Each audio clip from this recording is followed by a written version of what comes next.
Hi guys, just back from watching the new Matrix film, The Matrix Resurrection, and I'm still figuring out how I feel about it. ये क्या था बे?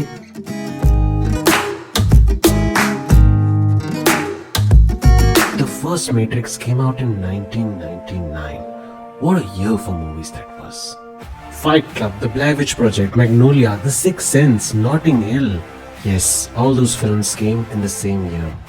But dare I say, none of those films even came close to the impact that The Matrix had.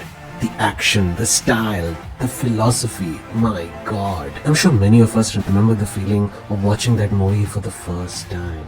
That one movie, that masterpiece, was complete in itself. But then what happens to a blockbuster like that? It becomes a franchise. Sequels, trilogies, games, merchandise, everything followed, and sort of diluted the essence of what the original movie stood for. But after 20 years, having the idea of creating a sequel to the trilogy, now that's a bold and risky choice, artistically speaking. But from a business standpoint, it makes sense. Nostalgia is the flavor of this holiday season. Look at Spider-Man. Even in our Bollywood, 83, everything is riding on the nostalgia train. So being a crazy fan of movies and an even bigger fan of everything Matrix, I jumped on and watched this movie first day, first show. And I just feel cheated. I mean, it doesn't feel like a Matrix film. I mean, yeah, the makers, the actors, the characters, heck, even the plot and some of the action set pieces are the same. But you just don't feel like this is in the same league as that of the others. You know what it feels like?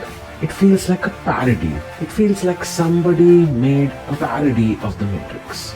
So Neo is replugged into the Matrix with no memory of his past. He is a game developer who apparently made a game called The Matrix, which has the same storyline as that of the movies in the trilogy. He's going through life, not really fitting in, until one day he's freed and taken to the real world. What's that? You have questions? Of course you have questions. Neo was dead in the last film. How is he alive? How did he get replugged into the Matrix? Didn't he end the war? Who are these new characters? Who freed them in the first place? What about Trinity? So I am Confucian. Well, the rest of the film is one character asking another character these set of questions, and the other character explaining the answers in the most complex and weird way possible. So, a fight scene followed by an explanation, followed by a confusing scene, followed by a chase, followed by an explanation, followed by a joke here and there, followed by another complex explanation, the final fight scene, followed by another explanation, and then Neo does something with his hands, the final reveal, and boom, there's your movie. I still know Kung Fu. The director Lana Wachowski is the same person who made the original Matrix. Well, not the same person. She was called Larry Wachowski and she was a male, but that's a story for some other time. To me, the movie feels almost like a rebellion. It's like the studios pressurized the makers to come up with another film, and the makers really didn't want to make it. So they're like, oh, you want me to make another Matrix film? Just because you're running out of ideas to make more money? I have tens of other original ideas. Why don't you fund any of that? Matlab, after 20 years, you know what? I'm gonna take all your money, use all your resources, and just make a crap movie. Ha ha ha ha. How's that, you Warner Brothers piece of shit? I mean, that must have happened. Because this isn't the Matrix.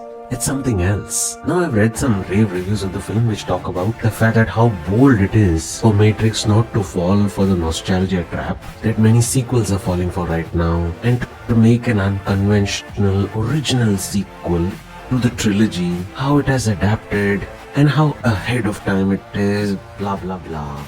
Now don't get me wrong, I'm all for the unconventional, breaking the cliche, not following the same path. That's actually the lesson that Matrix has taught us. The best part of the movie for me was the meta jokes that the movie kept cracking on itself. So self-aware, almost irreverent of its own greatness. It's so unlike what you come to expect from a movie like this.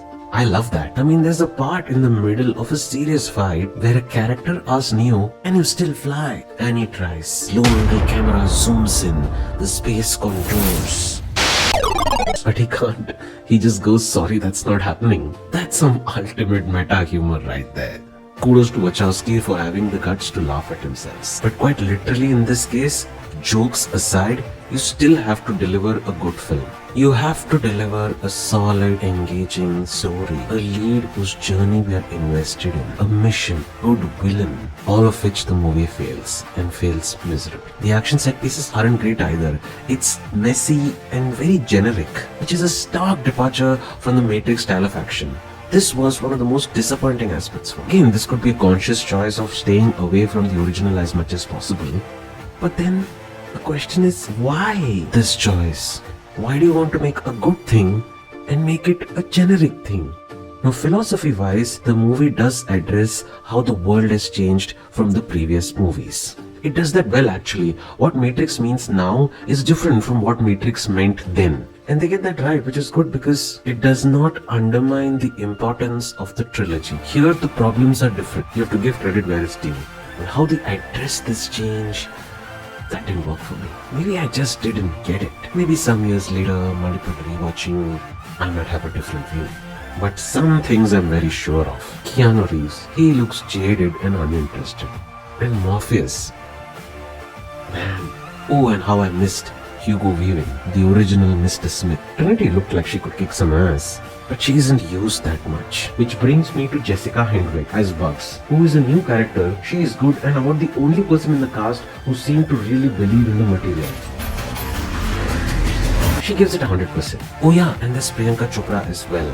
Yay. So on the bench meters, this one's below average. Meta and self-aware jokes aside, there's really nothing in the film apart from characters explaining to each other the plot of the film. If you're a fan of the original Matrix films, then avoid this, sit at home and watch the first movie once again. No one has ever done anything like this. That's why it's going to work. Buckle your seatbelt, Dorothy. Because Kansas is going bye-bye. Just give me the blue pill, I want to forget this happened. Hey guys, thank you so much for watching the video. If you liked this, then please press the like button. If you really liked it, then please share it with your family and friends. And if you're new to this channel, then go ahead and subscribe. I know I've been highly irregular in coming out with videos, but that's all gonna change. As you can see, we have a new setup. The theaters have opened and there's more content in OTT than there was ever before. And finally, I have the time. I promise you that I'm gonna be regular here. There's going to be a lot of content. There's going to be new segments, reviews, recommendations, opinion pieces, video essays, and interviews coming your way. So stay tuned. We're going to take Desi Binger to the next level. All this will only be possible with your encouragement and support. So thank you so much once again. Bye bye.